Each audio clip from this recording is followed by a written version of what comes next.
Hi, we're going to call this meeting to order. It is, let's see. All rise for the Pledge of Allegiance. I pledge allegiance to the flag of the United States of America and to the republic for which it stands, one nation, under God, indivisible, with liberty and justice for all. Did they move the flag? Is it over there? It's usually over here. We can't see it either way. Yeah. Hi. Welcome, everybody. We are going to begin with public comment on agenda items. Do we have anyone here who would like to offer public comment on agenda items? Yes, I do. Seeing none, we will hold the rest of that time until the end of the meeting. And, does anyone have school board member updates?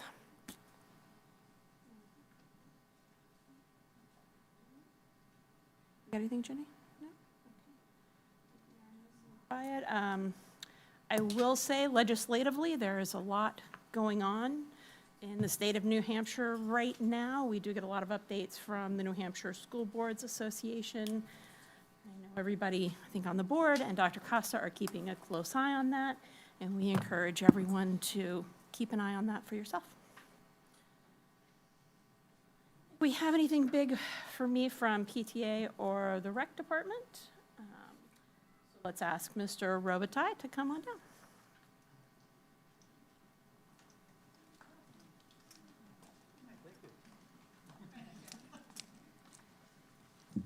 I think that's the first time I've gotten applause walking up here, so thank you.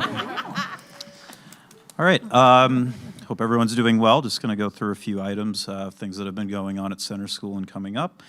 We had a great all-school meeting on January 17th, and our theme was Kindness Matters. It was a good time to review our SOAR rules after coming back from the holiday vacation.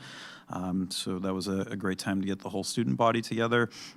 I did include a few items that we've been working on as a school this year, just to keep the board updated.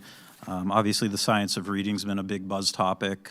So one of the small things I took away from Letters for Administrators was the idea for a Word of the Week program. So that's something we've incorporated in our morning message every day.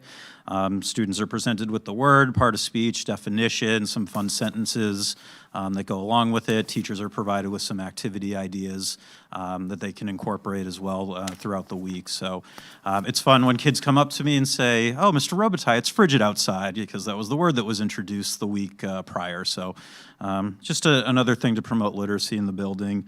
Also talked a little bit about our student support team meetings that are part of our RTI model that we've kind of rebranded and gotten back off the ground this year. 100th day of school was last week, so that was it's always a great thing to celebrate, preschool through second grade, so the students really had a fun time putting some activities and outfits together, so that was awesome. And then I just wanted to highlight, too, some mid-year benchmark data went home recently, so did hear from some families, but we always encourage any family that has any questions about data that we do share and goes home to reach out to the classroom teacher or myself.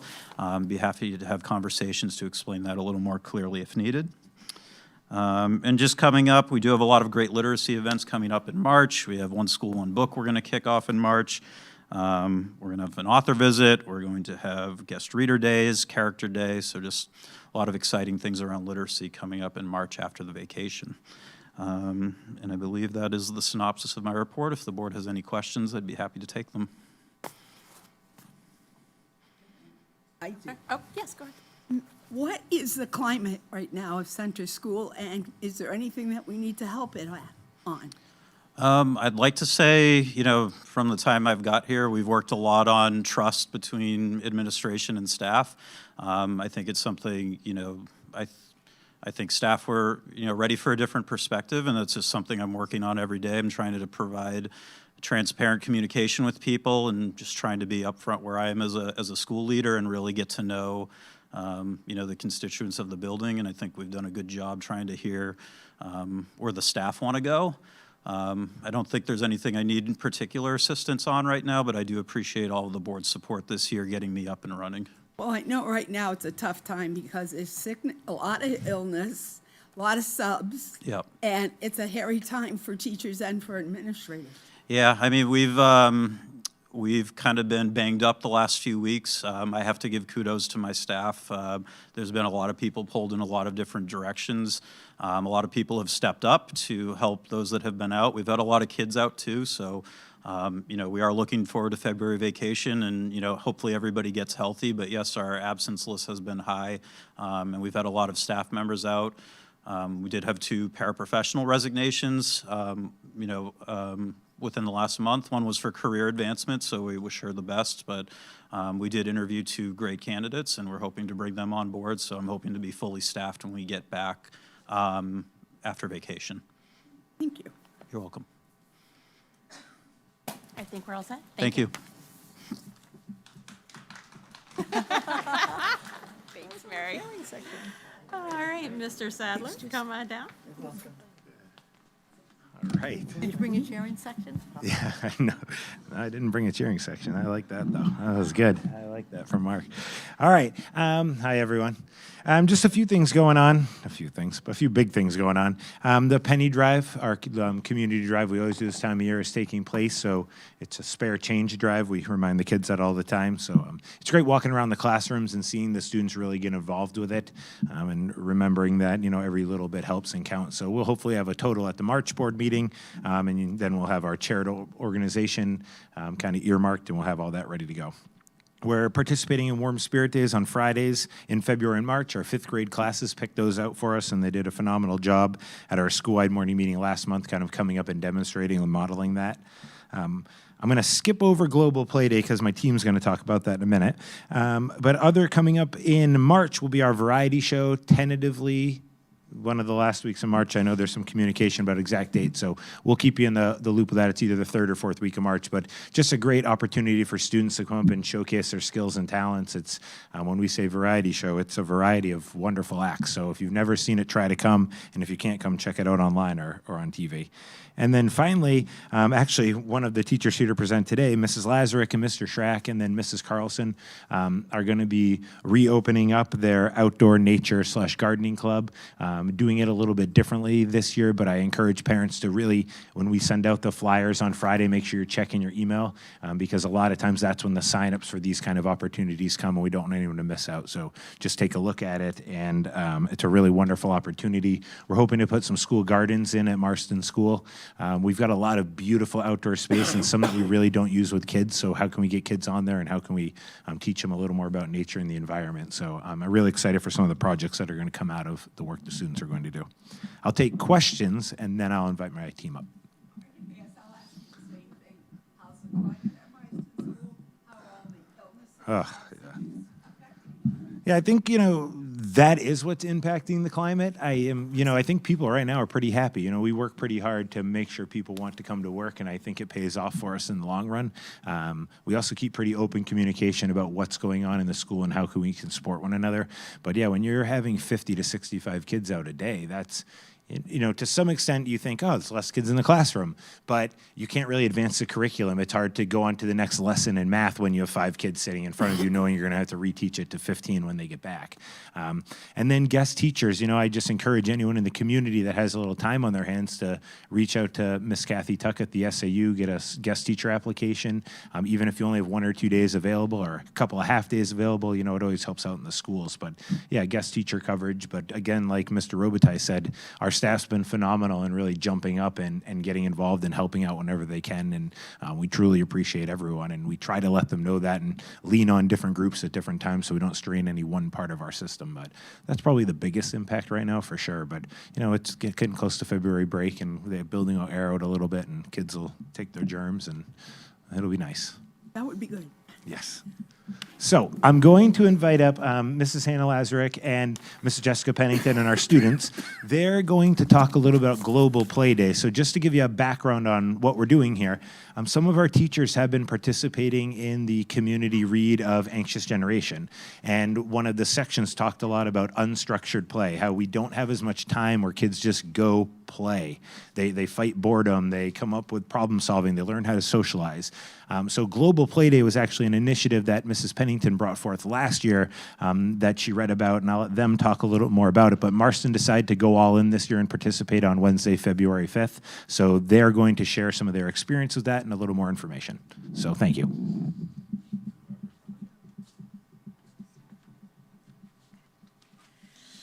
Good evening, members of the board. My name is Jessica Pennington. I teach 5th grade at Marston. Thank you for the opportunity to speak tonight and share our experience about Global School Play Day.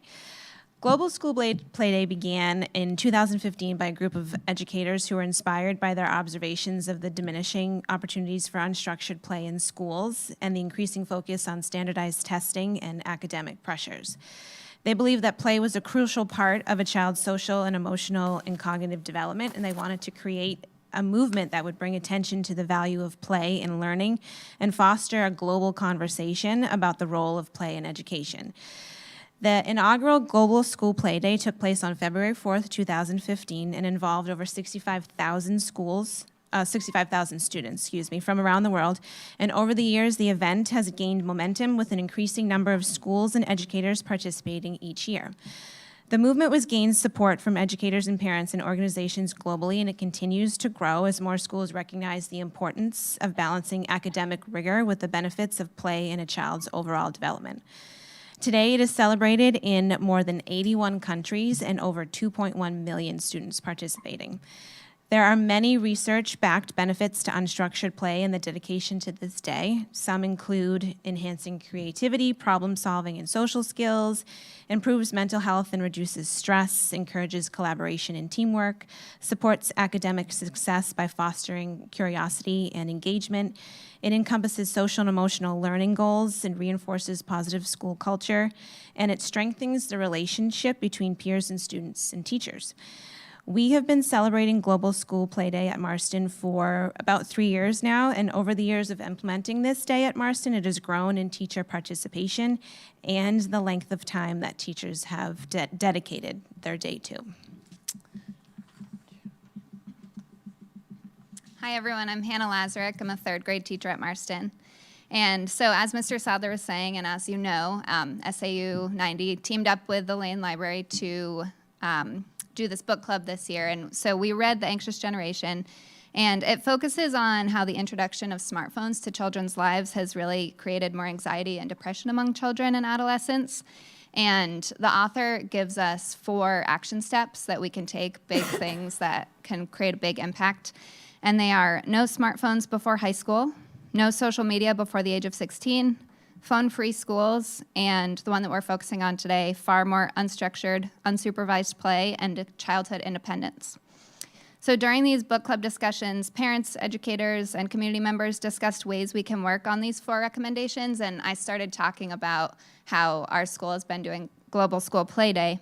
And as Jess stated, this is a day that's globally recognized in which kids are given time for unstructured play. And we know that kids are really busy. They have a lot going on, so to dedicate this one day in school is really important for a lot of them. And we have noticed that it's had a really positive result in our school. So upon reflection, my students reported that they enjoyed this because it gave them time to connect with their friends, make new friends, be active, be creative, and have fun. And we came up with a huge list of things that they learned. Jess, do you mind going to the next slide? And I'm sure some of these students here will share some of them with you, but some of the highlights are on the slides here that I think really speak for themselves. So we as educators find this day incredibly important, and we appreciate the opportunity to participate in this global initiative. So we just wanted to thank our administrators, Dr. Costa, and the school board for supporting this. And I'm going to turn it over to our students who are excited to share their experiences with you.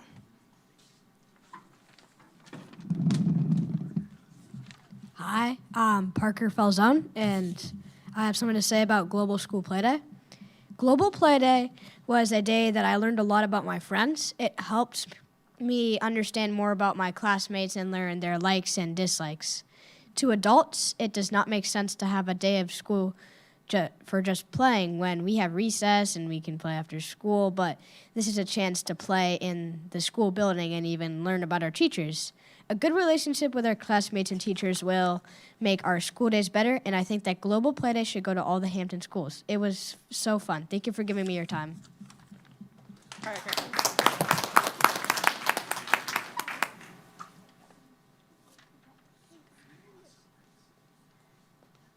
Hi, I'm Devin Lehman. Global Play Day was very important for kids of all ages. It helps students make new friends or grow friendships stronger. Kids in Marston got to know each other way better just after an hour of play than many days of conversation. We told each other stories and laughed together.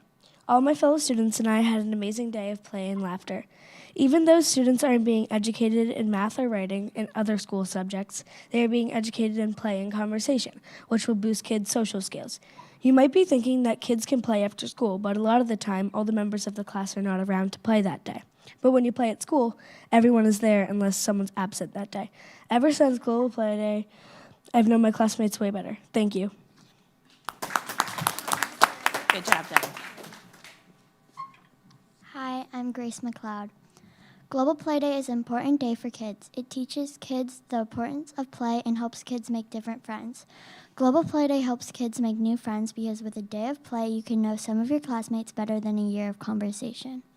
Global Play Day is important because sometimes kids need to take a break from schoolwork and have a day of play. It helps kids explore the creativity, social interactions, and problem-solving skills. It is also important because it helps kids focus on having fun, imagination, and social growth. Thank you. Thanks, Grace.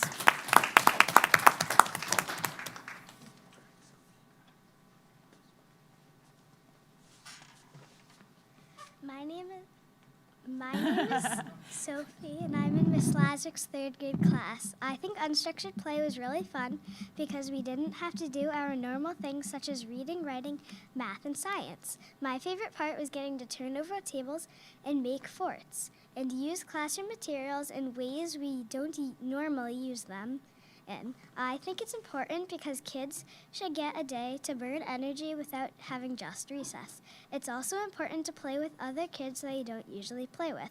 I learned that you don't need screens to have fun. Good job, Sue. Come on, Brody. Hi, my name is Andrew, and I'm in Mrs. Lazaruk's third grade class. I like Global Play Day because we got to interact with each other for a longer period of time. It required us to work together and figure out that what we wanted to do the whole time to agree with each other. I also liked that we had a longer time to play. My personal favorite was when the class decided to make things to buy things from each other. Some made forts, others made stores or creative things. It got everyone to be creative in what they wanted to sell, and when they had to decide how much they wanted to sell for it, the person at the end with the most amount of money won. Global Play Day was so much fun. I wish we had one each a month. Thank you, Andy. We also have a short video to share with you. Thank you, Nick.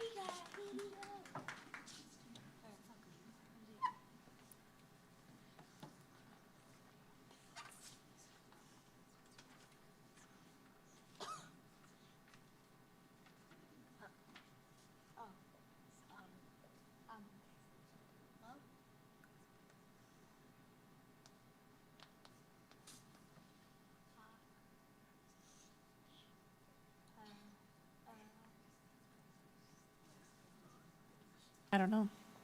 Guys, is that here or there? He's working on it from backstage. Okay.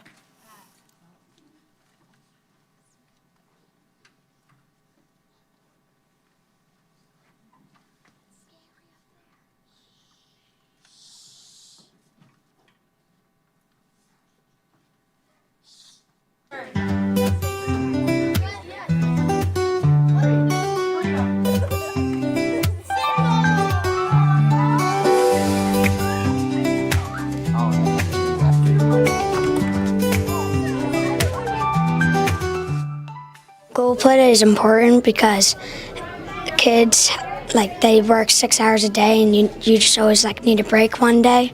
So it's like vacation but in school for playing. So it's important to get some play out.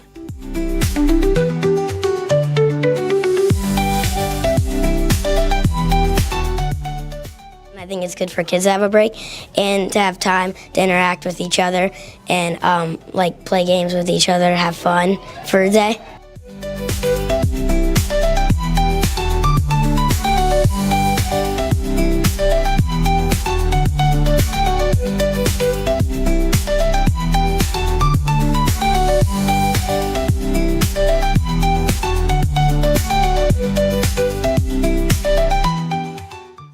Like it's good to learn, but it's also good to have like time to like socialize with like your friends and other people.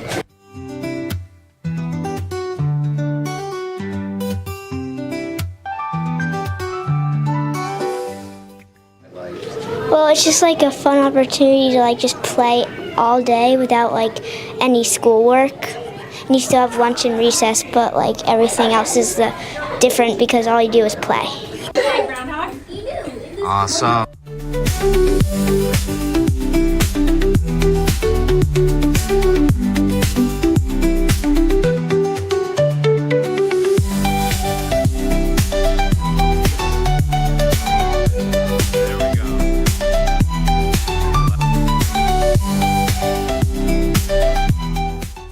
I think they should because then kids can have a day to socialize with people a little more and get to maybe make some new friends.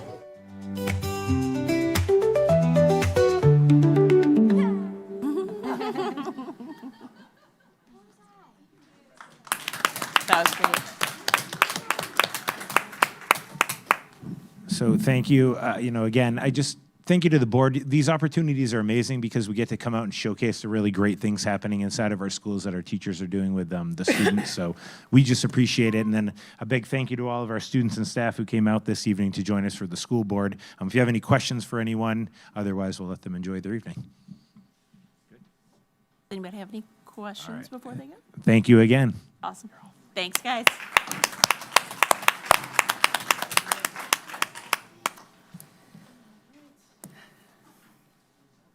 Come on down.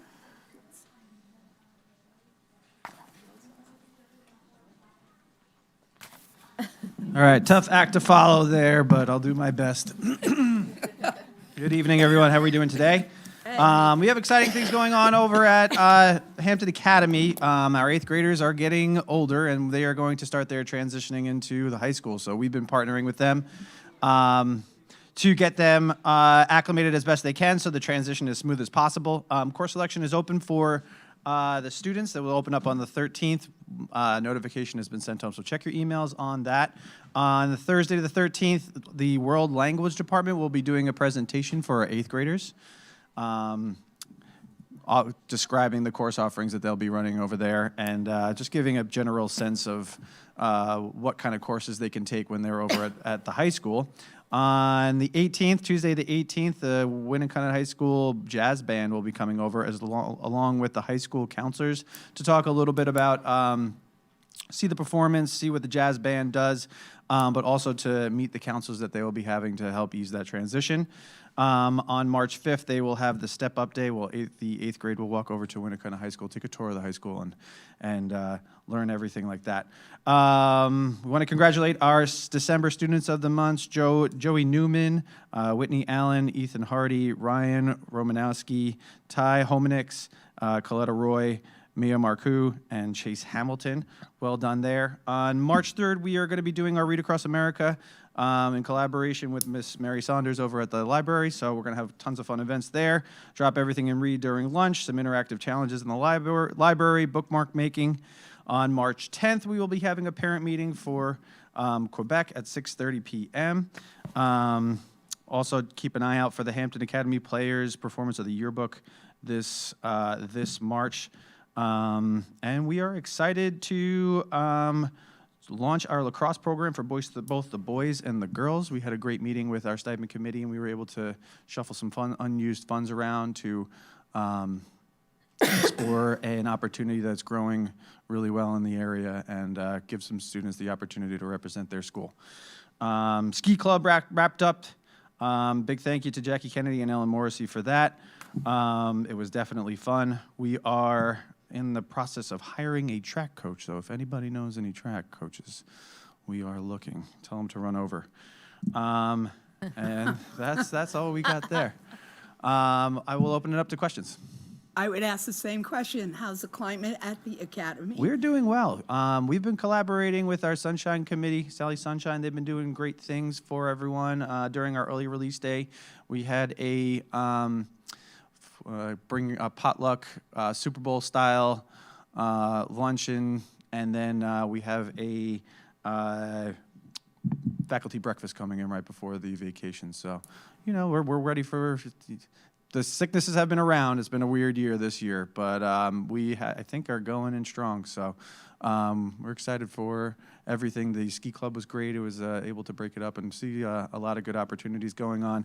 I do want to shout out to our ESOL teacher, Lauren Katz. She took some of our students down to do some sledding. Some kids from other countries who've never actually seen snow participate in some of the actions. And similar with the ski club too. We had some students who saw snow for the first time in November, and then they're going down greens and blues by the time everything was all done. So it was pretty exciting to see. But yeah, morale's really good so far. So. And how's subbing doing? Subbing's been great. Yeah, good. It's been great. Yeah, everyone's been. We've got an influx back from the holiday vacation, and we've been doing really well filling all the positions. So we're looking great. Anybody else? No? Thank you. Thank you. Dr. De Silva Napton, please join us.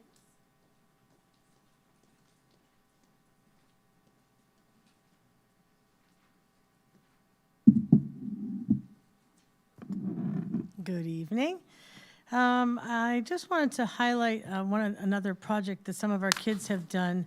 And I think you heard that on January 6th, Northeast Passage had come and Marston had done that videotape. So one of our teachers followed up with that process. And during that session, the kids were focusing on goal setting and stepping outside their comfort zone. And they were asked to come up with one word that would help them kind of overcome anything that's happening. And I'm just going to quickly pass this around while I'm chatting about the rest of the day. But this says, nothing is impossible. The word itself says, I'm possible. And then they did a sand dollar project, and all the kids drew one word on the sand dollar, and they turned it into a heart project. So I'll just pass it around. I have a few more things to say. Where's that going, Lois?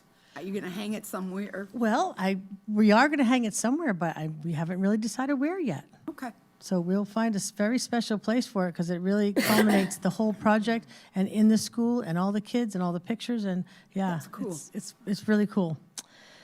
So that was in January. Let's see. The group, the Hatch Play Group's still going strong. Fridays, anybody want to join? 9 o'clock. Come on. It's a play group for 0 to 4 years old. We also have Unified Basketball has started. Very exciting. Yeah, we have 45 kids signed up to play Unified Basketball. 45. It is amazing. Yes. Our coaches are going strong. We get some grant funding for the coaches. And we're having a real game. And it is on February 19th, so that's next week. It is at 3 o'clock in the Hampton Academy. We are actually playing the other middle school who has a unified sports. We're playing Cooperative Middle School from SAU16. So they're bringing their team over, and we're going to have our team. We're going to have a really big crowd at the gym, so it's going to be really fun for everybody. We got a $3,000 donation. I did put it in my packet. There's a check there. It is from YouthWell, and that is for materials for our upcoming Hatch. We're going to make some welcome baby bags and do a few other things with that donation. So I would welcome you to accept that donation. And included in my report is the Special Ed Trend Report. As you know, we get it once a year. You can just read it at your leisure. If you have any questions about it, I am certainly willing to answer anything you have about that. Numbers are holding steady. We're looking for staff. We have some postings out now for a school psychologist, a speech pathologist, a speech assistant, 2 case managers, one at the academy and one at Marston. A couple of para positions are still open at this very moment. Don't think I missed anything. A quick question. Are those posted on Ed Jobs? They are posted on Ed Jobs, but if you just put in the word Hampton, you don't see them all. So you got to go in and kind of say, if you're looking for a case manager, then it'll come up. or go in right, put the position that you're looking for, and then you'll see it. So if you just put Hampton, you might not see all of our postings. So if you're looking for one of those specific jobs, just put that into Ed Jobs. It'll take you right to our application, Applitrax. Our principals are looking at that daily. So how are you covering So all these missing positions, pieces? right, so right now, we worked really hard at the beginning of this year. We are contracting. Some of our staff are contracted. They are part-time. We have a part-time school psychologist instead of a full-time because contracting is more expensive. Same thing with speech at center. We have a part-time pathologist there. So we had to get really creative with our service delivery. So at that point, and we hired a regular interventionist at Marston to cover that position. And at Hampton Academy, we've been very creative. We have a remote case manager, which has been very challenging. We also have a teacher helping, and I'm helping because it's 8th grade transition. So a lot of people are filling in these holes that we have had all year long. We hope to fill them, so please apply. How are we doing on the caseload for the case managers? It does look like we actually had a pretty good little jump this month of 9. Which So is, we're doing okay. I would say Marston is the most challenged at this moment because when we brought in a regular educator, we had to spread out the caseload to the remaining caseload, special ed teachers. So it can be very challenging, especially in this time of year with all the meetings that we have to hold.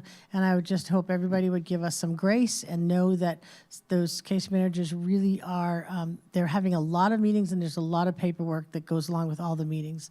But we are handling it. Anything anybody else? have any more questions? Okay, thank you so Thank you. much. Yeah. So, Tim, would you like to come on down? Wait, sorry, Tim Smith. Now I have to be specific who we're looking for.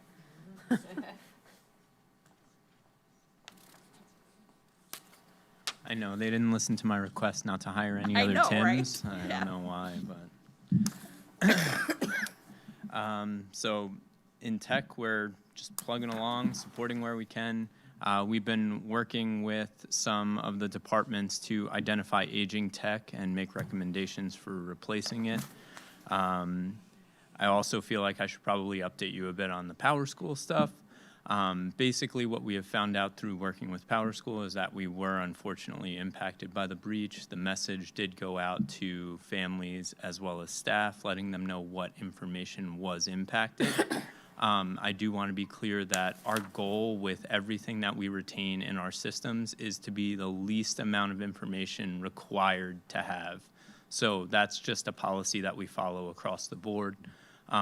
We try to avoid having any extra information in there for the unfortunate situation like this.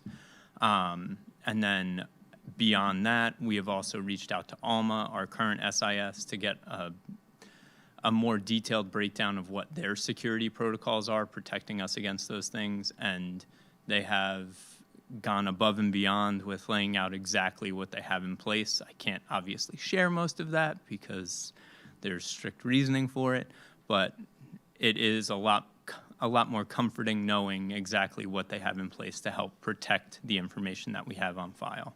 So aside from that, just kind of focusing on looking at next year now, and trying to figure out what kind of programs we might need to get in place, meeting with vendors to see if there's any potential opportunities for savings based on subscriptions, and that's pretty much what we're working on. So open it up for any questions.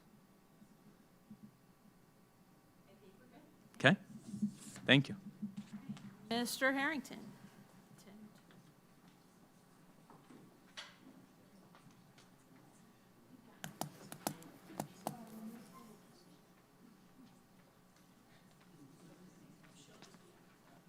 Evening all. Hi. So I'm starting to gain on it a little bit, I think. I'm going to piggyback on Tim. I had a meeting with David and Nick and Incident IQ about possibly getting facilities onto their system, which would not be a bad thing for work orders and that type of stuff. So we're having a conversation about that. And just sitting with Keith a lot, going over different projects that we have. the outside of the SAU office, which has been fun. Wrapping my head around that one. And Center School, we have a meeting on Friday with upgrades to the HVAC system. Yeah, just getting my feet and my head around all of those. We've had a lot of snow removal the last couple days, and we have more coming. Some spots getting to a point where we'll have to find somewhere to put the snow because piles are getting pretty big. Another 5 to 8 inches this weekend. That's pretty much it for me. Still getting into it. How is the center school furnace? Actually, we have a conversation about that too. Mariah and I did about possibly getting getting an RFP out for that to get some redundancy on that. Right now, we just have the one boiler. So looking at possibly getting 2, we'll get quotes on that. We'll be sending something out. So you feel we have enough energy and power and stuff to get through the winter? Yeah, we'll be fine. Right now, it's working. It's worked since the last time Palmer and Sickard was in, so I'm hoping it stays that way. But it wouldn't be a great idea to have some redundancy with that. Right now, we just have the one for that area of the school, and most of the other areas have 2. So if one goes down, you still have the other one to take the load. So already have the ball rolling on that with Keith. I sat down with him, and we reached out to some people, so, yeah. More to come on that. Sounds like. More to Yeah, come. More to More to come come on that. everything. Yeah. Got the meeting on Friday. I've had emails back and forth with the construction company that's been taking care of the SAU90 front. They're hoping to get in over February break to do some things in there. Hoping. What have you heard about the outside of the So- SAU office? They were waiting on, apparently the door that was put in was incorrect. So they were waiting on that, and that has been delivered, but parts for that door were not delivered with the door. So they had to wait on those. The company was coming to do it and then found that they did not have all the parts. So they had to wait on that. They do want to get in there. They talked about getting in there. She said something about her construction people being on vacation. So they're hoping to get in before we go on vacation, but then sheetrocking, painting, that type of thing will hopefully be done during vacation. I'm not holding my breath on that from what I've seen, but hopefully the door will be in place by then. 10% left. Is there any adjustment to The bill. the bill?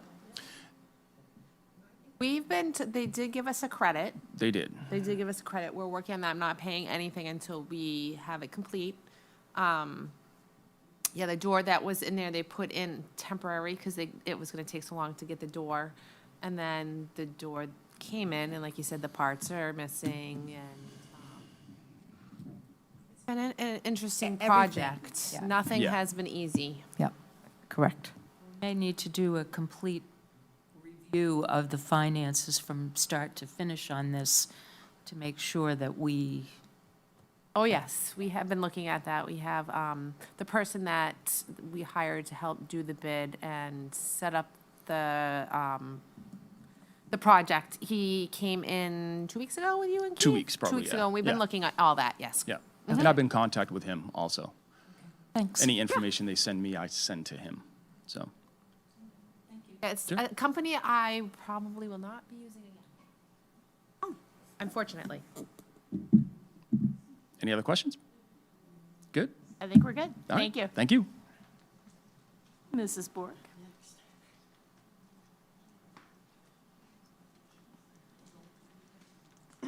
Hi, everybody. So, last month, Wendy, you had asked me to get a comparison from January student debt to the year before. So this last school board report was, student debt was $5,534. And the January 17, 2024 was $5,352. But as of today, it is $3,412. And thank you, Emily Fixler. She really helped calling parents, we had a couple more applications in, her talking to some parents that I've been trying. And so both of us teaming up, we got some applications in. But as of today, that's where we stand. Staff's still up there, 792, but we'll, like I said, they can't check out without paying, and they pay their bills. And Mariah usually gives them a last call, pay up before your last check. So Or else it won't be as big or as else you're it won't be expecting. as big. So that. Congratulations, Mary. Thanks, that was great. So, and That's a lot of work in this Yeah. day and age to collect $2,000 in a month. It's yes, a lot of work. yes. So that's where we are. Yeah, I think our plan is they're meeting bi-weekly, Yeah. keeping an eye on it, and going to report back monthly, just so we can kind of keep a watch on it, because we know June will sneak up on us pretty Does. quickly. But Yes, it's it been does. great, because it's actually, it's just been good to have the conversation with families and getting them the support they need, or just reminding them, which is what some just needed. So either way, I think it was an overall a pretty positive process. That was great. Great. So thank you. So, this article that we had in here, unpaid school meal debt continues nearly decade-long rise. Yeah, This was a very That's interesting very article. interesting. That's why And I guess I'm wondering, who else needs to see this? This I feel like is something, especially where it talks about Maine, Massachusetts, Vermont, Right. and the programs that they have that we don't have in New Hampshire. I just feel like somebody else needs to see this. I think it's our state reps. Yeah. Honestly, I mean, I think there are, of the 1,000 or so bills that are in play right now, there are several that relate to school lunches. I think that one of them is changing. I think the requirement right now is that kids receive, I think it's for free lunch, kids receive lunch, and they are looking to add breakfast to that, which I think Correct. we already do. Right. And there are always Yes. bills about increasing the Poverty levels. the level Yeah. from basically the federal poverty level to 350%, Yeah. which would be a huge benefit to us To and to us. our kids. There are also some things about making sure that schools have online applications for free lunch programs. Yep. And we have that already, yes. Yes. Yep. But what's interesting to note is we met with the PTA prior to this, and we had a conversation. But one of the things that, in case you didn't know, I hate to put it out there and dampen the evening, but if you look at the 50 states, New Hampshire is number 50 in terms of how much money goes from the state to public education. So there are 49 states in front of us. It's this kind of stuff that does impact our children. It does impact meals and food and everything else. It's disappointing. And again, you know, we can only do so much locally. It does need to get to our reps, and it has to go to Concord. Right. It also has to go to the population. Yeah. Absolutely. Because we can't be the only ones letting the reps know. Well, you know, I think the message we had in the room was 90% of all children attend public schools.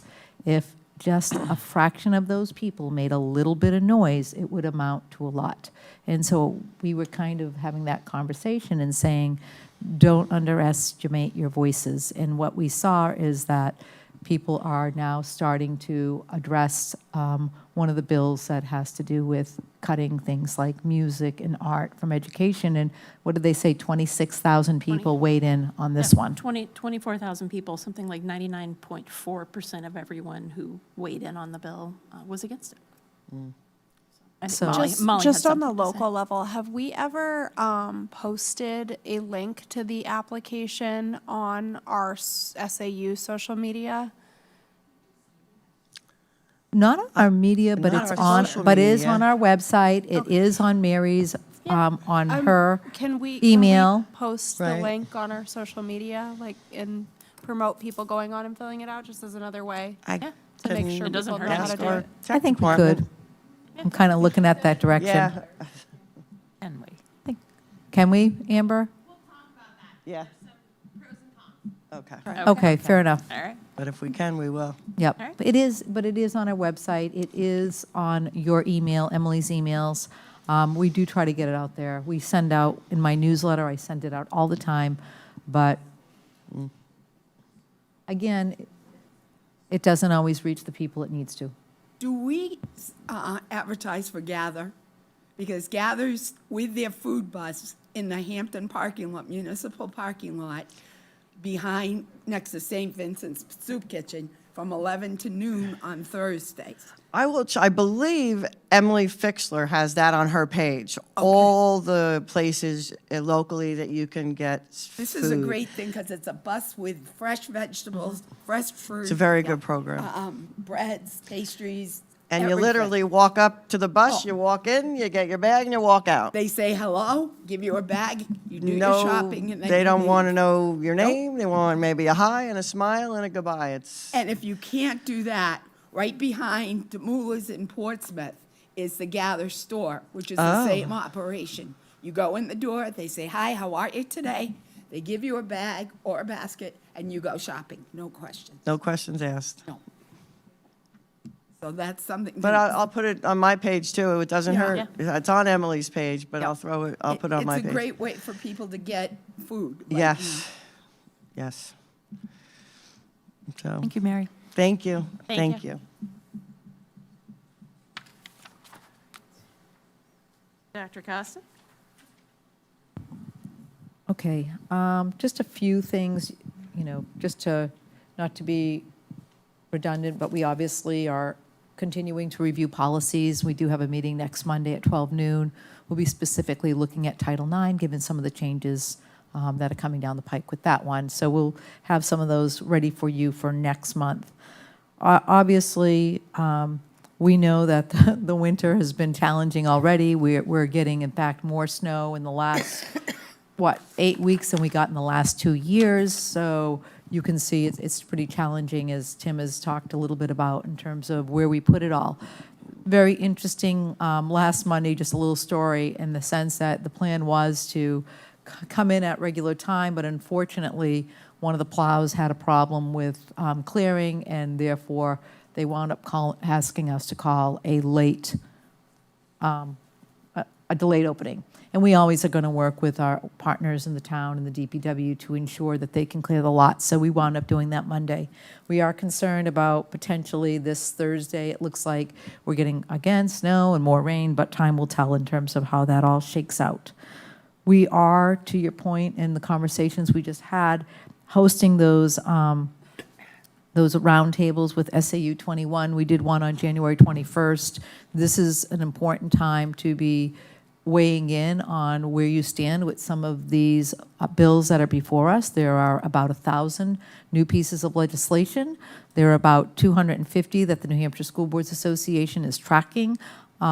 Many have to do with the things that we're talking about this evening, whether we're talking about food insecurities, or we're talking about funding, or we're talking about something else, just in terms of how we are supporting kids. So it's a good time to kind of keep your ear to the ground and think about what matters to you and weighing in if there's something that you want to share.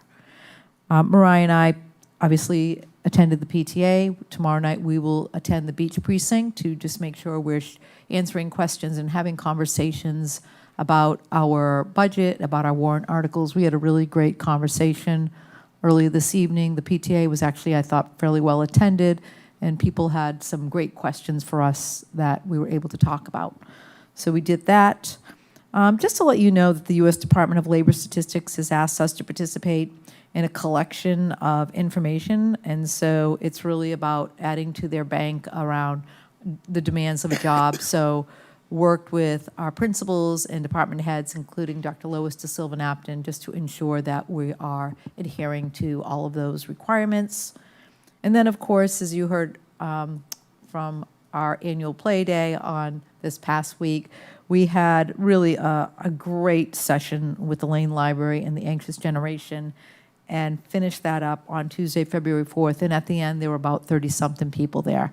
So it was one that really grabbed the attention, I think, of the community. We did do an exit slip. We're looking at what we might do for our next book read. We'll probably do one again next fall. It was just a great collaboration. We had a great group of people that were pretty committed to coming out and having these conversations. So we'll do that again. Many thanks, of course, to our friends at Lane Library. Cameron, just really enjoyed our time together and being with some of our community members in addition to the staff that showed up and our parents. So great time was had by everyone.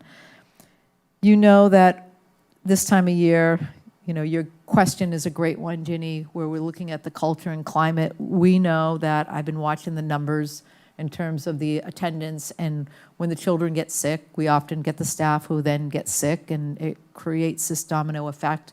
We've been watching it. It's been anywhere from 40 to 50, making it difficult with the sub situation, but I would say overall we're doing the best we can to fill those positions when people are out. We are always looking for substitutes. You are welcome to fill that out. The application is on our SAU90 website. We're happy to have you come and join us for as much or as little as you care to be. So thanks for bringing that to everyone's attention. Tim has really got his feet wet, no pun intended, as he's jumped in on January 1 and addressing the snow and doing a great job with his custodians. So we're appreciative of all they're doing with those early mornings and those sometimes late nights to keep the, obviously the driveways, the walkways clear and salted and sanded to ensure safety of everyone. We talked about our lunch program.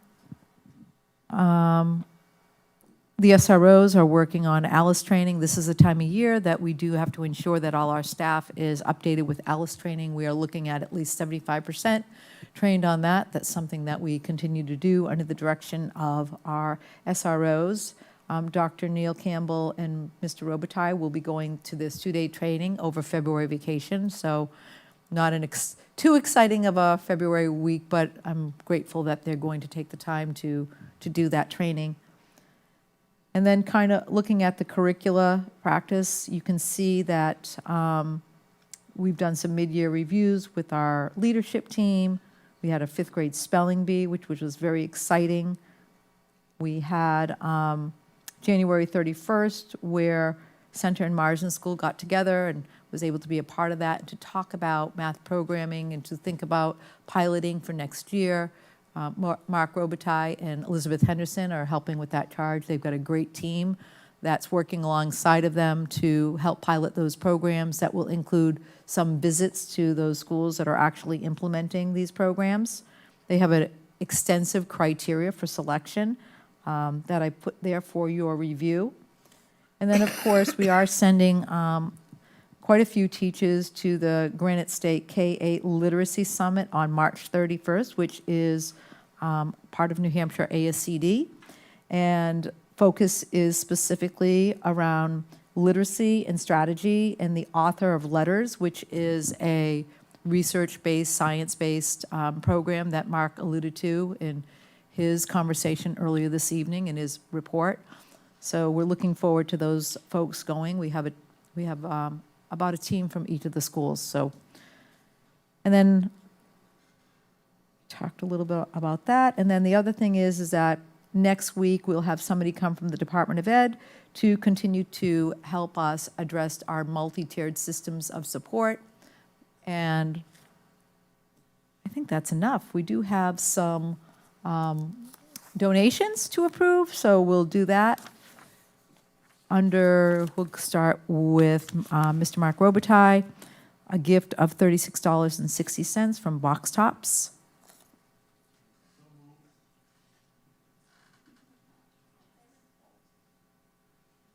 Thank you. Oh, is that come that has gone down so much? Because you can no longer get them like you used to. Do you want to talk about it? Yep. There's no more clipping. Yeah. Okay, You so have you to just get scan. you have to have your phone, and then you have to scan like your grocery receipt. Oh, okay. It's not that it's hard to do, but I think people One just more thing. don't think about it. You're right. It's one more thing.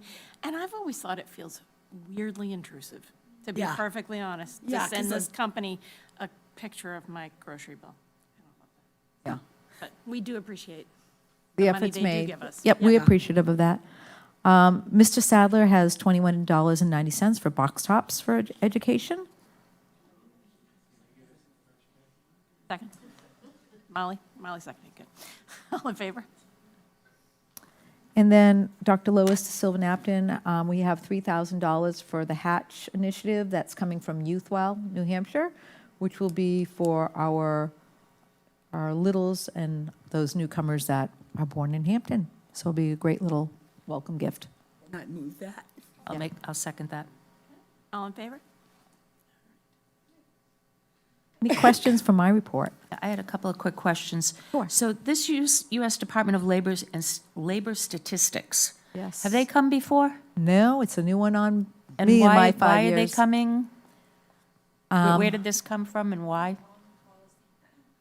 They have all new policies and laws that have gone through with the Labor Department, and it has a lot to do with job descriptions, and that's what they were looking at, job descriptions. Like, we had to give them a list of certain positions that we had, and then they took that list and grabbed a handful of them and wanted to know what the job description was and what the job entailed. And when did this occur? Last month-ish? Yeah, in the last couple of weeks, I'd say. In the last couple of weeks? Yeah. No, before that. I know it was longer ago than that because we discussed it at the last policy Yep, yep, which was 3 or 4 weeks ago. yep. Dr. DeSilva-Napton, do you? Last month. The outcome is there's an occupation handbook on a federal website. Yeah, they're trying to. What they're trying to beef up. Is update their federal handbook for occupational, right? Yeah. And I had one more question. Representative from the DOE is coming to discuss what? Multi-tiered systems of support as it relates to social emotional learning. So just looking at how we can ensure that we have, what's our tier 1 look like? What does tier 2, tier 3 look like? It's just our ongoing efforts in terms of how we are addressing the needs of our students behaviorally. And is this something that's happened on a regular basis in the past? It has. It's been their ongoing issue. They looked at multi-tiered systems of support with academics, and now they're looking at behaviors. In fact, I know that the school counselors were just admitted into their training. They've been trying to get into their training, which is constantly hard to get into. And I just got word from Mrs. Connell at Center School that they were able to get in. And it's just to help them organize what they might do for tier 2 interventions, tier 3 interventions. It's, obviously great, but so why is it so hard to get into? Do they not have enough people as trainers? There is the need, and then there is only so many people. That's exactly it. Okay. Thank you. Yep. Is this New Hampshire DOE? Yes, it is. Okay, so Yeah. it's not the federal DOE? No, it's New Hampshire Department of Ed. And it's something that they've been interested in, and they just feel like it might be another way to support their efforts. Yeah. Any more questions for Lois? Then I think we would like to welcome Ms. Lori Cotter and looks like maybe Ms. Pat Bushway to talk to us about the Hampton Historical Society's 100th anniversary. Hello to all. Hello. And for those of you that don't know me, I am Lori Cotter and coming to you as president of the Historical Society tonight, and Pat Bushway introducing my vice president to you. What I'd like to do is do a really brief, quick overview of some of our activities. Then I need to ask a favor, and then Pat's going to get up and ask a question to you as well, if I may. It's our birthday. We are celebrating 100 years. 100 years of an historical society. We were founded in 1925. This is 2025, and we have all kinds of events because adults have to play too. That was a good follow-up there. The first event that we're going to kick off things is we have a documentary that is called The History of the Hampton Historical Society, produced by Karen Rains and Mike Garland.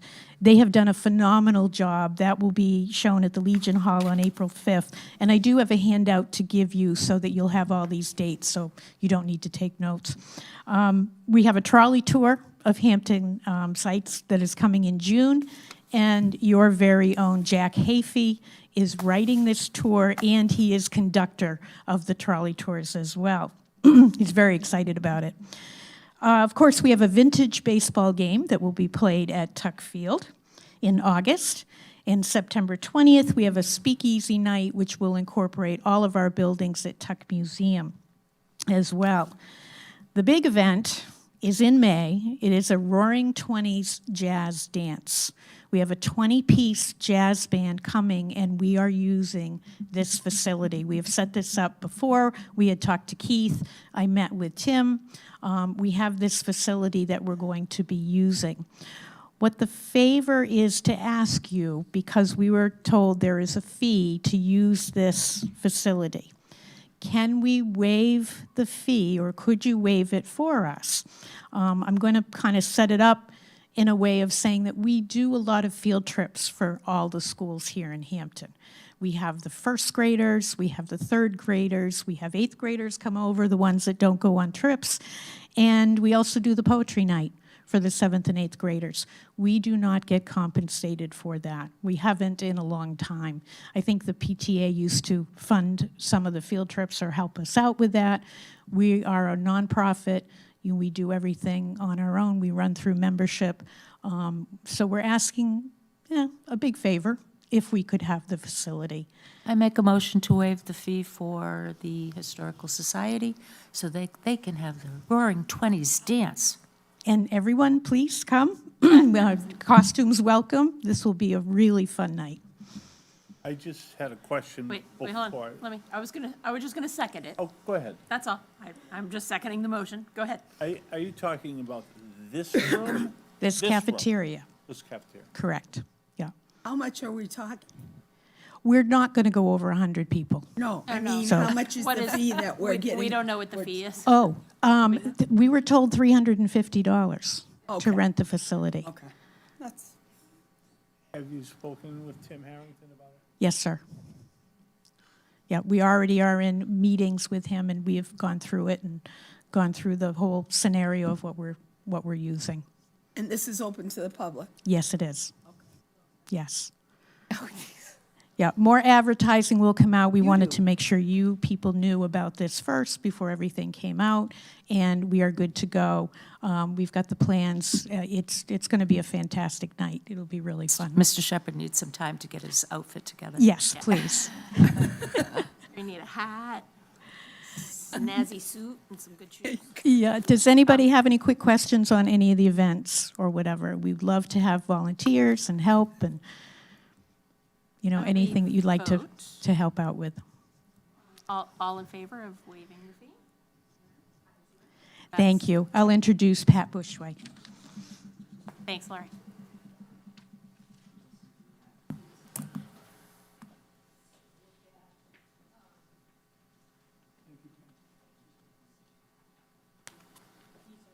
Oh, thank you. Thank you for your time. We appreciate it. In addition to the events that Lori just talked about, one of the projects that we did for the 100th anniversary is the anniversary quilt. We had a team of quilters who handmade every step of the quilt to include tying it. It was a group of close to 30 people who all contributed. And as you can see in the picture, it's not a great picture, but the quilt squares are buildings and things on exhibit at the museum. And what I wanted to suggest to you and ask for your consideration of is we see the quilt as a great tool for teachers to use to teach Hampton history. And in particular, the students that come to visit the museum, they will see those items that are on the quilt before they come to the museum.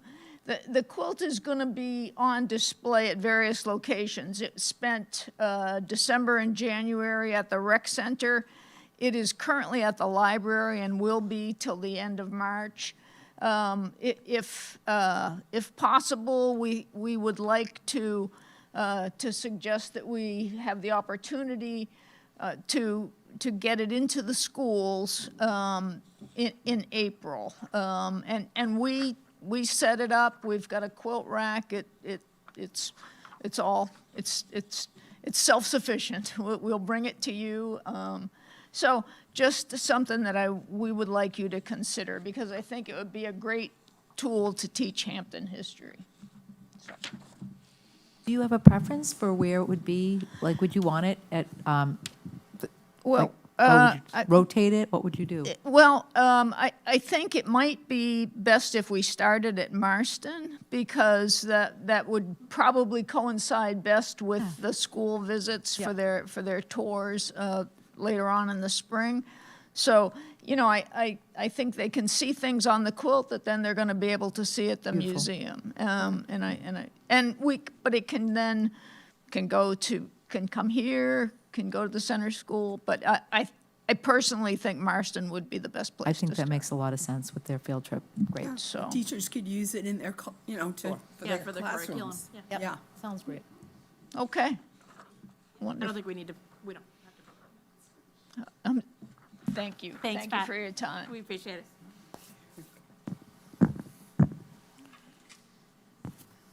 it.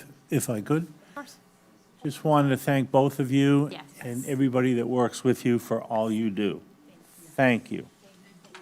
I love the pictures, by the way. We have many. Yes. Right? You have many, library has many. Yeah, that's great. Thanks. Mr. Smith, please join us.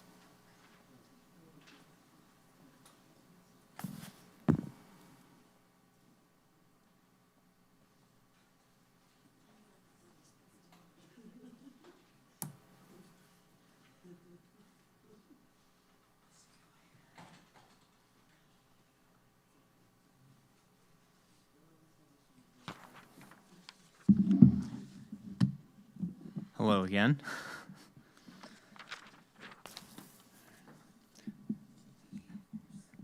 So I'm just looking to give you a quick update on the state of AI in the district, because I know it's a big topic these days, very buzzword.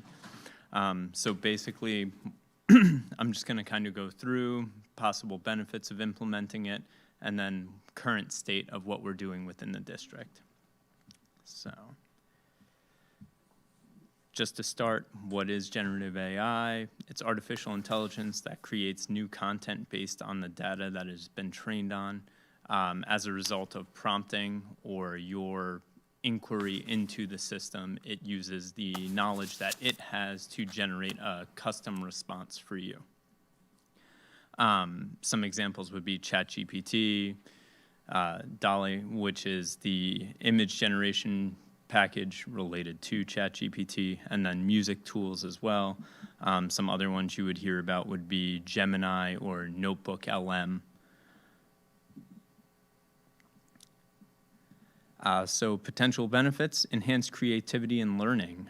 It allows new avenues for students to explore their creativity and kind of ask questions in a way that they feel comfortable with to gather information, as well as give them the opportunity to generate original content related to images and music. And then also writing. Personalized learning experience, it can act as a tutor, which is one of the biggest areas of focus for it being implemented within schools. They feel that, in general, the utilization of a personal tutor to every student would enhance learning outcomes overall. And then reduced administrative workload. It would allow teachers the opportunity to utilize the programs for either filler activities or to write lesson plans or additional content generation for activities within the classroom. And that's all done via easy prompting, and basically you put a couple of statements into a system and it can output exactly what you're looking for based on the curriculum that you're working with, the content area that you're focused on, whatever it is that you're putting into the system. Potential pitfalls would be concerns regarding academic integrity. This is a big area of concern because theoretically a student could easily use AI to write their entire report. The tools that are currently available for testing and evaluating whether or not something is generated by AI are not reliable on a consistent basis. People have done tests where they've put in a fully written paper by a person and fully written by AI, and it'll read it as the complete opposite. So it's not a reliable tool for proving out whether or not there is actually plagiarism or the use of AI as the solution. Misinformation and inaccurate content. So basically, you're looking at AI as something that's trained on information. So if it has bad information, the outcome is more bad information. Also, some of the systems can develop a bias in the way that they're trained. So then the output of information is also slightly biased. And then, of course, there's the concern of over-reliance on technology. So there's no critical thinking skills needed, no social interaction for kind of workshopping ideas.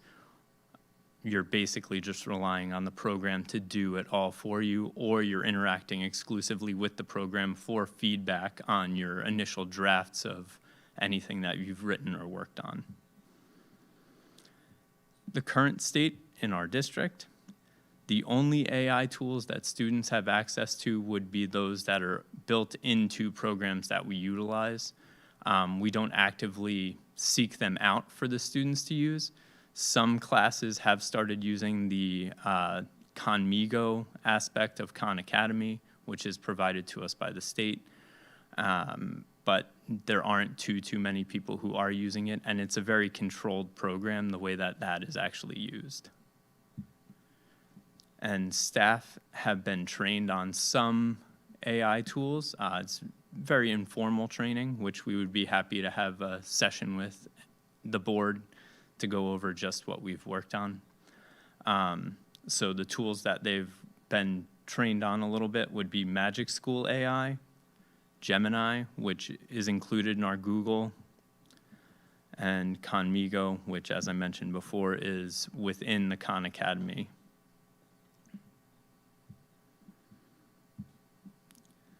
So key considerations as we move forward.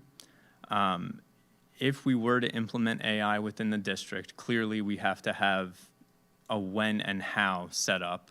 So when are we using it, and how is it allowed to be used for students?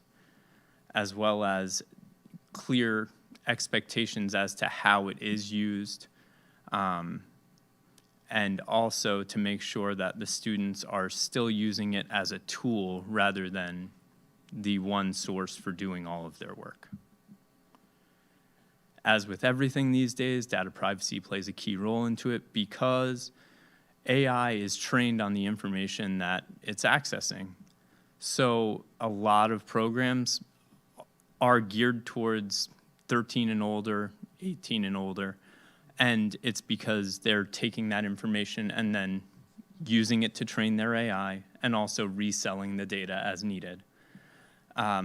There are programs that do restrict that access, and there are programs that are willing to sign data privacy agreements, but that comes at a cost. They only do it for paid subscriptions, which can be quite costly. And then, of course, there's the balance of human interaction along with the utilization of the tool. So we can see value in it being used by teachers for administrative support tasks, but at what point do we feel like it's necessary to actually allow it as a tool within the district for students to utilize? So as I move to conclusions and recommendations, I will say one thing that we would need to have complete buy-in on if we were to decide to move forward with AI in the district. We need to determine exactly where it would be utilized, at what grade levels, what age levels, and we would also need to work with Winnacunnet High School because we would be setting the students up for failure if we encourage them to utilize tools here and train them to use tools here that then they're not allowed to use when they get there. So currently, I would suggest that we maintain what we're doing, allowing teachers to be trained and get used to using the tools. The state is currently meeting and working on recommendations and guidelines. They plan to have a detailed breakdown of their recommendations out by the end of this year. They also have an AI summit coming up in March, which we will be attending.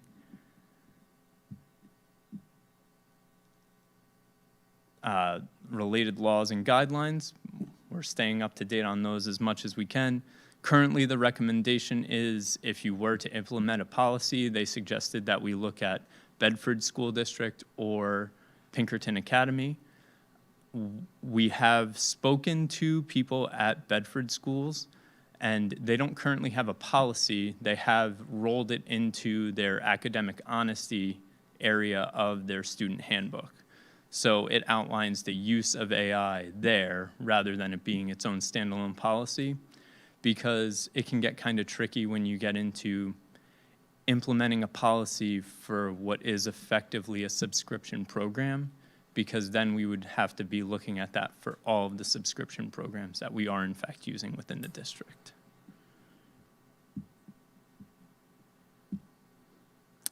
And ultimately, it would be beneficial for us to consider forming a committee to look at whether or not it's something that we wanted to do moving forward. We would need to have a committee across grade levels, all 3 schools, probably sending out surveys to parents and teachers, because one of the biggest things we would need to decide on before we were to move forward is, are teachers all in support of it? Because ultimately, it's going to fall on our teachers to be responsible for teaching the students how to interact with it, as well as overseeing how the kids will interact with it. Because the programs that we would generally be using are going to be more directly involved for them with their instruction.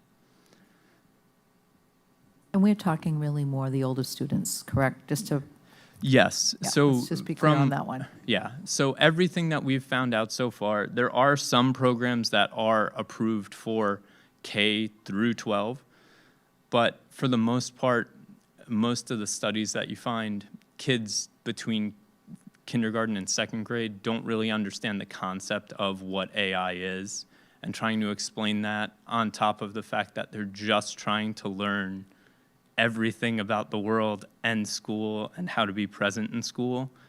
So the focus is generally 3rd grade and up, but even 3rd and 4th grade really have a tough time with interactions with it. They don't understand all the concepts of it. So 5th grade is where they find the most benefit, 5th grade moving up. But again, it's something that you have to deal with on a case-by-case basis, what tools you're looking at using and what guidelines they have in place, because there are some that don't allow for use under the age of 13. And I mean, we only have roughly 70 students by the end of the year who reach that age. So for us to implement it across the whole district would seem pretty questionable in that situation. So, but that's where we're at right now, and it is something that we're consistently looking at because it's everywhere we look these days. But if you have any questions, more than happy to answer.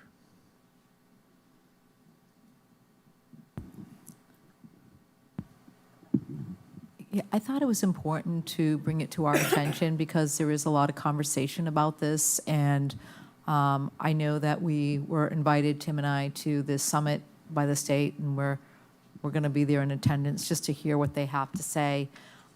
We're a pre-K grade 8 district. I think we have a little bit of time, but it's also good to stay on top of what's happening, to know what we might want to do, where this might want to go. So just today's kind of an introduction, an overview, just to let you know that this is on our radar. I know that in my other hat, as somebody who works in higher ed, this is huge when you're talking higher ed, for sure, for all the reasons you say. Something that colleges and universities have to develop policies. Like yesterday they did. Most do and are, but it's something that we as educators want to just make the public aware that this is also on our radar and something we're kind of monitoring. Thank you. Thank you.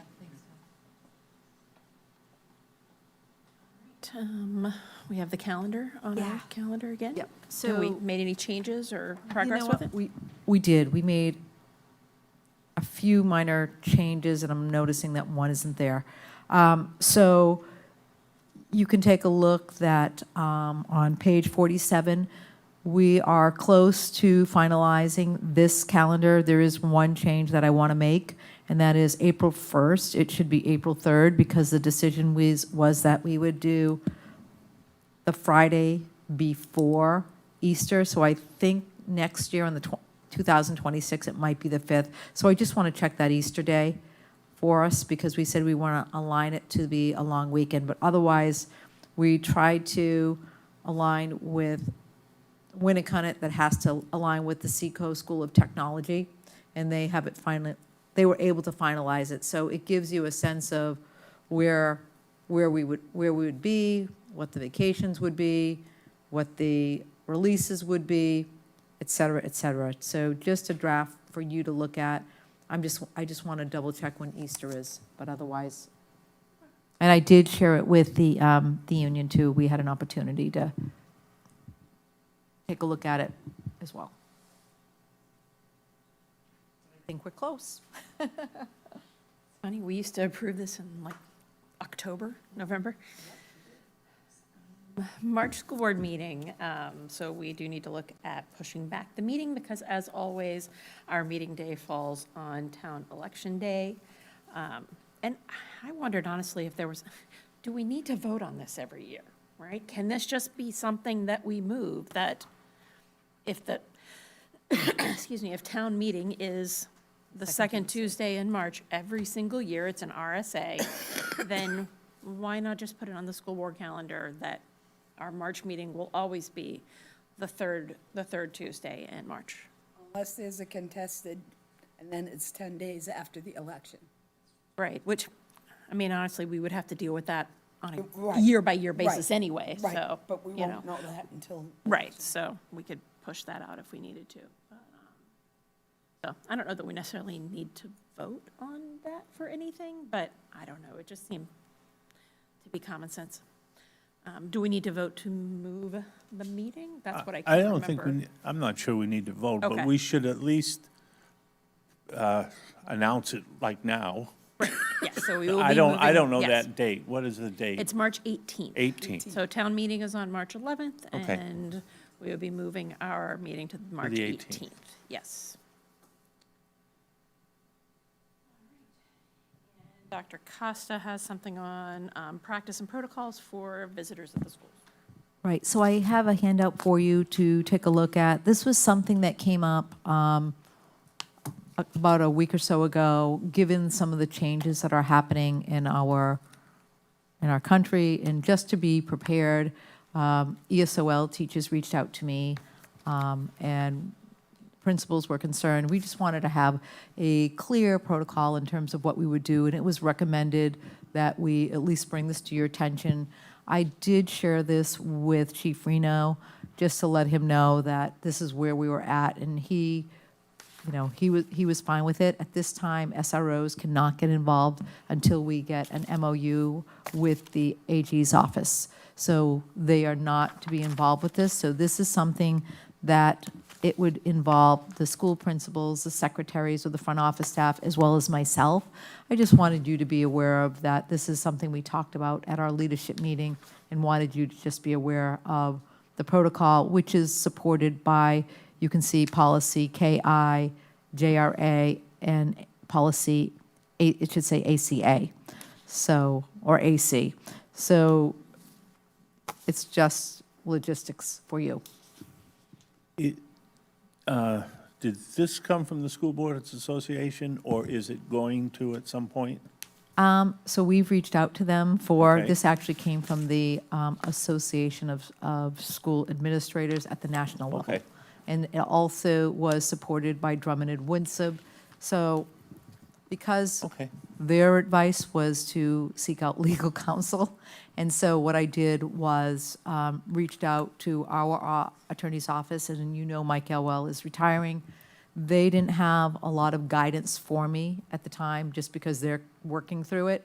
So I was able to get a hold of, just so you know, my process, which was pretty extensive. I actually was able to get a hold of Drummond and Woodsum's, their advisory, and I was also able to access the School Superintendent's Association, AASA, and then was actually, with our leadership team, we were able to be very familiar what judicial and administrative warrants look like. So there was some conversations at our recent leadership meeting about that as well. So I just think that we want to be prepared because there was a situation that was brought to my attention that told me that we should just be prepared. Did you want to make sure the public knew what you were talking about? Okay, we're all Nope. set then. Nope, it's more internal. Oh, okay. It's really about visitors. I think you probably should go over this with the secretaries, because they're going to play a crucial role, and it might be not comfortable for them. And I'm looking at my leadership team, and they are very well aware of it, which is why last Wednesday, we had a very in-depth conversation, went over Drummond and Woodsum's advice, and then, of course, I wanted to get it to a one-pager for you folks. You tell me it's good to go, and I will make sure they have it. But it's just a condensed version of what they already have. But they're very well aware that it would more than likely be, it would be the school secretaries or the front office, but the most important part of it all is that the difference is in what the warrants look like, but also that I would need to be notified, and we would probably need to make sure that legal counsel was involved to ensure that all rights were protected. Are they doing trainings on this, Lois? Nope, not at Not this at time. all. Not at this time. Well, Lois had to pull information from a lot of different sources. Yeah, this is all To get my- us to this point. I understand, but this is a scary situation for... 100%, yes. Yeah, for secretaries. I mean, Yeah. it's scary for Yeah. administration, but at least part of their duty is this. And secretaries, it's a whole different ballgame. Right. So I think somebody should, at least from our district, go over with them and say, I think as we... They have, yes. They I have, believe but that the more has you talk already, about it, has the already better it occurred. gets. Yes. Yep. Yes. Yep. I see And of course, it two, won't I hit have three home different until you administrators, have four it. different, all nodding their heads. conversations with them, if there's a situation, just to call the building principal or the assistant principal right away and just keep them outside. Yep. So if Yeah. they're not really getting involved, their job's just to call that Yep. building admin and we take over from there. Okay, and who gets their IDs and that stuff? It would probably have to be, well, we always ask for everybody's ID. You cannot enter the building unless you have an ID. That is not anything new to visitors. Okay, So but do they check it at a remote, like from a you- computer? You would camera? check, no, Through the airlock. they would do it through the airlock, so you would have Okay. that, and then what would happen is, Same stuff. yeah, it is, and then they would just go out and meet them, because you know that nobody comes to the school unless they have a specific reason and purpose. Right. Right? So, based on what was said, it would be the principal, assistant principal, and myself that would then go from there. Okay, so the secretary would just check their IDs and that? Yep. And then wait for the administration to come? Correct. And you and the administration will take it from there? Yep, Okay. yep, and if I'm not here, might be Mariah. Oh, that would be Or a great Dr. day Lois for to her. Silva Napton. I mean, I think that's, we just want to be prepared, because I think there was the never know. leadership's feelings that we should be. Yeah, We you should be. never know, because we may have someone we don't even know about. Right.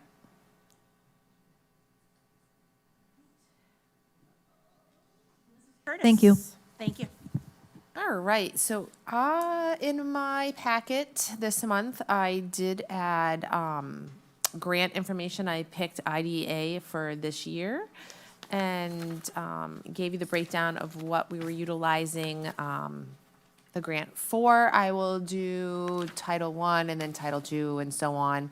I had not done this since last year, but we were really just trying to get all the grants encumbered and such, and we did, and I figured I'd start giving you the breakdowns again. I am posting the revenue report on our website, and talking about our website, I would like to let you know that we've been getting a lot of phone calls from the town and emails of people not really knowing where our budget and stuff is on the website. So I want to talk quickly about that.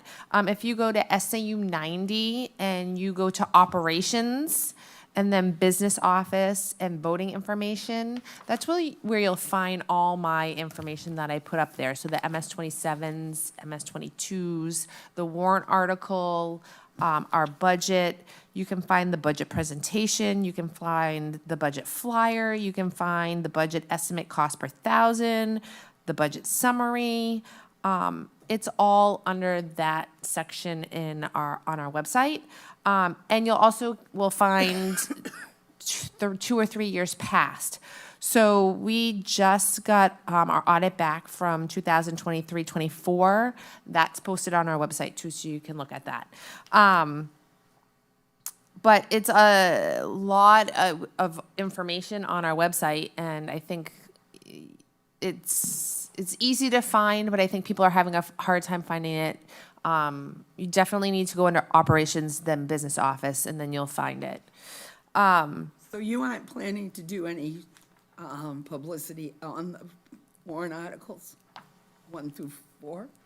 You know how you did those little short things? Oh, we have a video. We will post that on our public channel.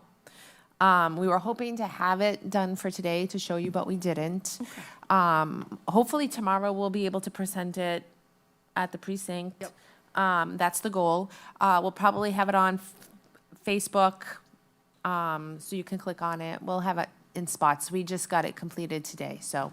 That should be easier for people. Though. Yes, I think it'll break it down a little bit easier for everybody.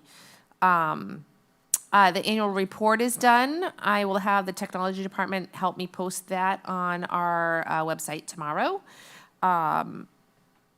Each school will have it. So I've already dropped some off here. Center School and Marston School will have the annual report.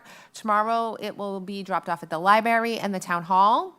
The warrant article is also posted at all those locations also, but it's also on our website.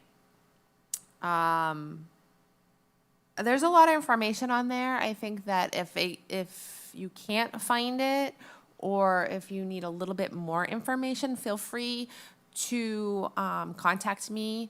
We also added this year, because we do have the C agreement and the CESPA agreement on our warrant articles, that I posted that under our website too, on the adjustments of the agreements, so people could see that and see the salary schedules that were voted on. I think to be very open to see what that is, that's on there. So all of our teacher agreements are on that. So the one that we're working on now is on our website, so you can compare them. Pretty much every school district has agreements on their website. So if there's question on that our salary schedule isn't as up to date as everybody else's around surrounding towns, you definitely can find that information on other towns to compare. So if you have that time, search other SAUs, check our SAU out, check our salary schedule out, and if there's questions, feel free to contact Lois and I. You know, the budget's very important to us, and our teachers are important to us, and our paras are important to us. And if there's questions and people don't understand the numbers or where we're getting them or why or the hows, feel free to contact us. I think it's important. We're very open and try to give as much information as we possibly can. The paras have done a great job with their ads. They really have featuring. Yeah. So, other than that, do you have any questions? I have something under enrollment, just to keep on your mind, just so you know. So we got an abutters notice, and I just wanted to make you aware that there was a public hearing on Wednesday, February 5th, and because we are abutters to this 1 Liberty Lane, just so you know, there's a plan to build 248 apartment units in 3 buildings. One would be renovated, 2 would be new, with associated amenities, including a network of multi-purpose trails, a dog park, and children's play areas. So I just wanted you to be aware of that should that go through, we would probably see an uptick in enrollment based on that. It was front page of Seacoast News today. Yep. It's on Liberty Lane. 248 apartments, and they're going to be family-friendly, just based on that description. So an abutters notice that we got February 5th, just to be aware of it.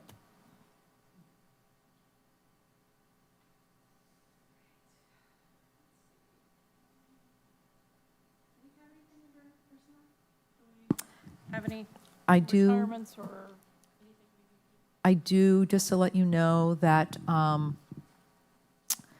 we are moving Amber Levine from interim status to AP status. We finished our interviews, and we had a nomination, and it was unanimous. And so just to let you know that the process was done pretty diligently, and just to let you know, she's moving from interim status to full-time AP status. Yeah. So just wanted to make you aware of that one. You don't, but I just like you to, I wanted you to be aware. I thought that was important for you. I mean, that'll be when we do contracts. Yep. Yep, so when you, yeah, so you'll see that, she'll be on the slate.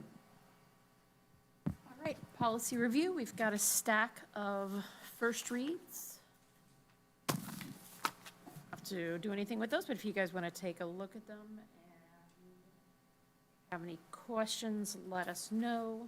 I did have a question on JJ, sorry, Oh, go ahead. JJIC. Yes. Has more so the middle school principal, assistant principal, athletic director, and a few coaches looked at that carefully? Yes, we, in fact, always, yes, absolutely, yep. Okay. Yep, thanks for asking. But we do, any policy that's related to us, an individual or a group, we always get it out. Like if it's nurses or you name it, counselors, we want to make sure that they're aware of it because it impacts them directly. So thank you. Hold on to those, bring them back. And next by the month. way, we have a new form on that reporting child abuse and neglect. Our counselors will be going up to the Department of Ed to get that training, because there's a little bit, some changes with that one too. They signed up for it. Yeah. Yeah. It's just revised, you'll see. There's not, the reporting form's a little different. It's minor, but we just want to make sure we're doing our due diligence. Yeah. Meeting minutes. Let's look at the draft of the regular school board meeting on January 14th. I'd move that. Anybody have any questions or changes?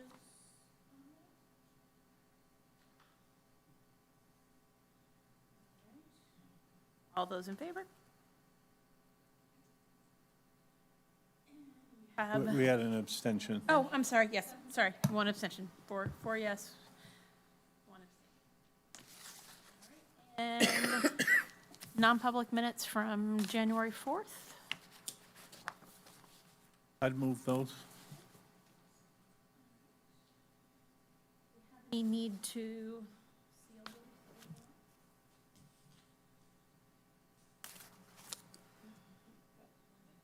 I don't think so. I think we're good.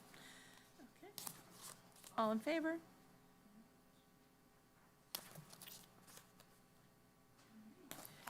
We had one abstention. And one abstention, yes.